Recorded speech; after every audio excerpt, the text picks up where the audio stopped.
Do you consider yourself a stupid person? Ever had one of those moments where you did something so boneheaded that you wondered if your brain took a coffee break? Don't worry, you're not alone. Turns out being stupid isn't about lacking smarts. It's about getting tripped up by some sneaky brain gremlins. Adam Robinson, a guy who thinks deeply about how we think, or don't, has a fresh take on stupidity that's surprisingly relatable. So, what exactly is stupidity? According to Robinson, it's not about being dumb. Nope. It's about missing or dismissing crucial information. Think of it like trying to bake a cake but forgetting the sugar. You've got all the other ingredients, but without that sweet stuff, it's just not right. Robinson argues that our judgment gets whacked out of shape by a mix of 7 factors that I'm going to reveal in this video to help us understand why smart people sometimes do really, really dumb stuff.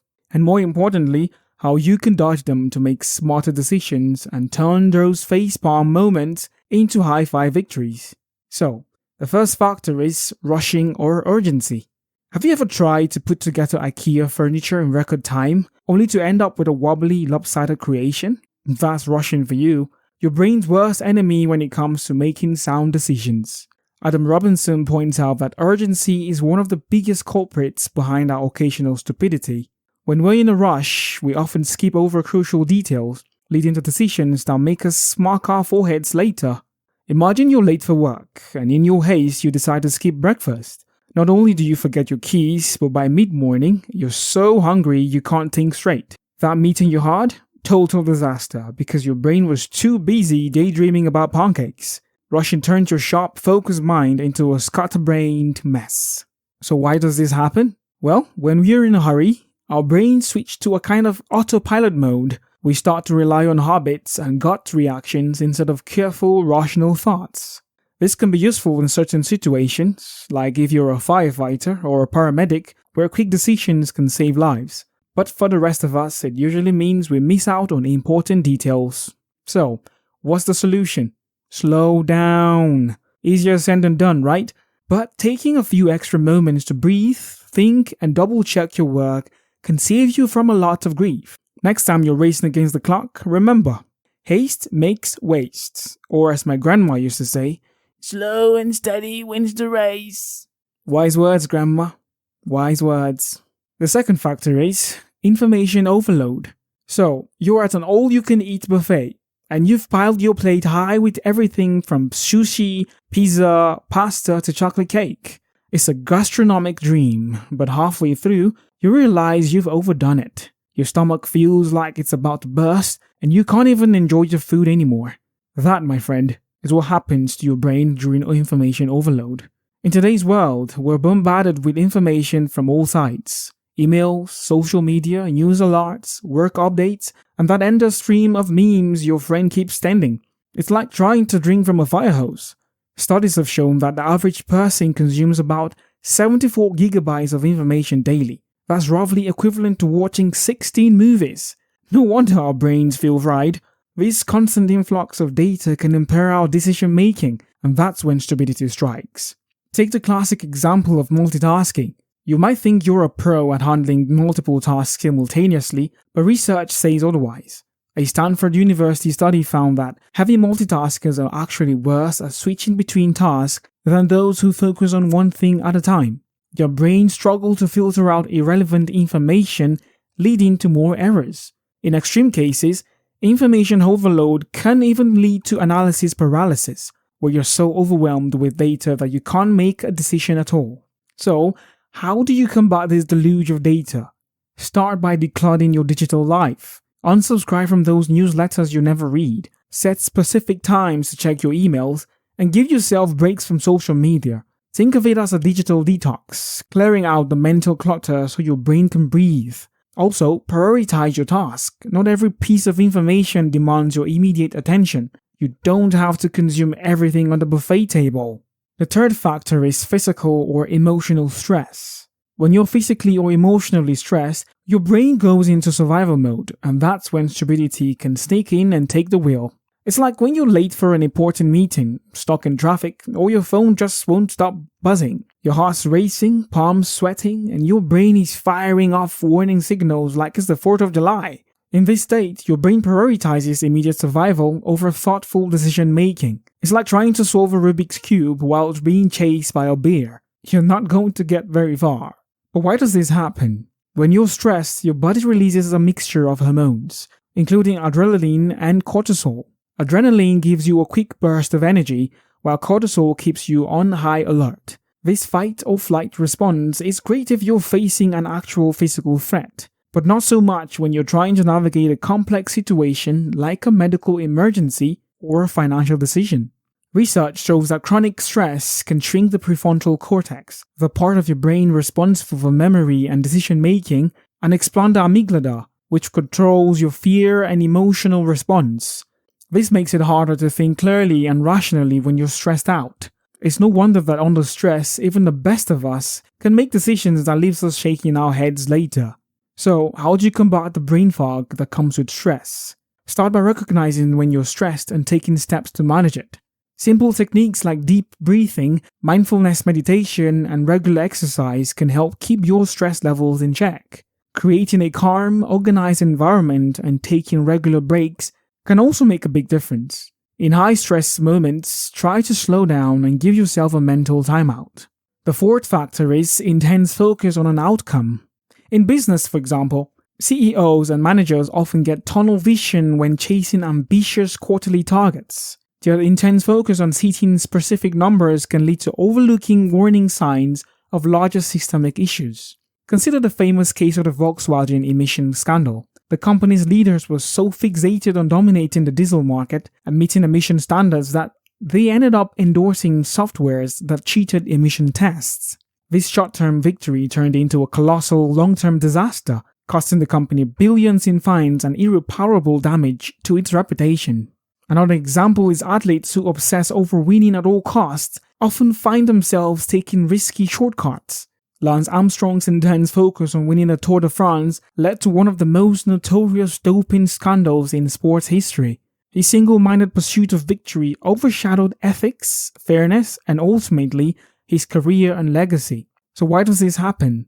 Our brains are wired to lock onto goals, especially when the stakes are high. This tunnel vision can be beneficial in certain situations, giving us a drive to push through challenges. However, it becomes a double-edged sword when it blinds us to other critical factors and potential consequences. The key is balance. It's essential to set goals and stay motivated, but equally important to remain aware of the broader context. Taking a step back to evaluate the situation from multiple angles can prevent those myopic mistakes. In essence, while it's great to have your eyes on the prize, don't let the prize blind you. The fifth factor is being outside your normal environment. When you're in familiar surroundings, your brain is on autopilot. It knows where everything is and how everything works. But throw yourself into a new environment and suddenly your brain is like a tourist fumbling with a map in a foreign city. This unfamiliarity can lead to impaired judgment because your brain is too busy trying to adapt to the new settings to focus on the task ahead. Let's talk science for a second. Your brain loves patterns and routines. It thrives on predictability because it reduces cognitive load, allowing you to function effectively and efficiently without having to think about every little action. When you step into a new environment, your brain's usual patterns are disrupted. This forces it to allocate more cognitive resources to process new information, leaving fewer resources for decision-making and critical thinking. A study published in the Journal of Experimental Psychology found that people tend to make more errors and poorer decisions in unfamiliar settings. Another study from Harvard Business Review showed that executives are 20% more likely to make poor strategic decisions when working in unfamiliar environments compared to their usual workplace. So, how can you avoid acting stupid when you're in an unfamiliar environment? Well, first, prepare in advance. Familiarize yourself with the new environment as much as possible before you get there. Take your time. Don't rush. Give yourself some extra time to adapt to the new surroundings. Stay calm. Stress exacerbates the effects of being in an unfamiliar environment. So, just breathe. Seek local help. Don't be afraid to ask for help. Moving on to the sixth factor, social or peer pressure. Think of social pressure like the world's most persuasive salesperson. It convinces you that jumping on the bandwagon is a brilliant idea, even when your gut is screaming, "This is a terrible plan!" This pressure to confirm can be so overwhelming that it overrides our better judgment, leading us to make choices that, in hindsight, are just stupid. But why does this happen? Well, humans are social animals. Our brains are wired to seek acceptance and avoid rejection. This goes back to our caveman days when being part of a tribe was crucial for survival. Standing out or being the odd one out wasn't just awkward, it could be life-threatening. Fast forward to modern times, and while the stakes aren't usually as high, the urge to fit in remains pretty strong. Neuroscience backs this up. Studies using brain imaging techniques show that social exclusion activates the same areas of the brain as physical pain. Yes, you heard that right. Getting socially snubbed can hurt just as much as stubbing your toe. This explains why often we go along with the crowd, even when the crowd is headed straight off a cliff. Think about the financial crisis, like the dot-com bubble or the housing market collapse of 2008. Both were fueled by herd behavior, where investors and homebuyers made irrational decisions based on what everyone else was doing. The result? Massive economic downturns and a lot of people wondering, what were we thinking? So, how do you stand firm against the tide of peer pressure? Well, be aware when you're being influenced by peer pressure. Evaluate the logic behind the group's decision. Does it make sense? Or is it just based on assumptions and groupthink? Trust in your instincts and knowledge. If something feels off, it probably is. Seek diverse opinions. Surround yourself with a variety of perspectives. This can dilute the pressure from any single group and provide a more balanced view, making it easier to stick to your own principles. Practice saying no. It sounds simple, but practicing how to say no can build your resistance to peer pressure. And now the last factor that makes us do stupid things is being in the presence of an authority.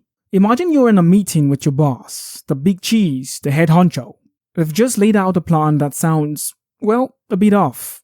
Maybe it's suggesting your company should pivot to selling rotary phones in a smartphone era. You know it's a terrible idea, but what do? Nod along like a bubblehead and keep your mouth shut. Why? Because, as Robinson points out, being in the presence of an authority can seriously impair your judgment. This phenomenon isn't just limited to workplace. It's a psychological quirk rooted deeply in our brains. When someone with perceived power or expertise speaks, our inner critic tends to take a back seat. It's called the authority bias, and it's a real thing. Milgram's famous obedience experiment from the 1960s showed just how far people would go under the direction of an authority figure. Participants, believing they were administering electric shock to others, followed orders to levels that could be fatal, simply because someone in a lab coat told them to. These days, there are social media influencers. They might not have a PhD or years of experience, but their authority comes from likes, followers, and viral content. People often take their advice on diets, health, investments, without a second thought. Remember the Tide Pod Challenge? That was a stark example of how authority, or perceived authority, can lead to some pretty stupid decisions. So, how do you avoid the pitfalls of authority bias? Just like before, recognize it. Awareness is half the battle. Then cultivate the courage to question and verify.